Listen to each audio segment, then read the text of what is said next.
welcome to my channel. So in this video I'll be showing you how you can remove a background of an image on Photoshop using the layer mask option.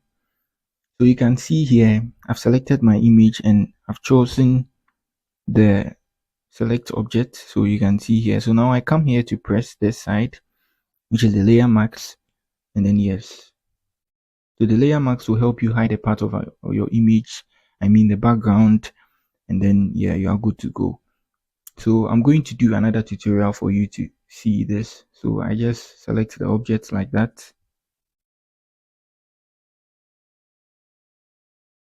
It's going to take some time to load, depends on your PC how fast it is. Object selected, tap on this and I'm good to go. So now let me do this with a new image for you guys to grasp the concept. So now here I tap on select image once again. Take some time to load, just like it does always. Object selected. Now I come here, layer option, and good. So now I have a new layer and you can see my original image here and I have a new layer here. So that's it on how you can remove a picture or the background of a picture on Photoshop using the layer mask option. So that's it for the video. Peace.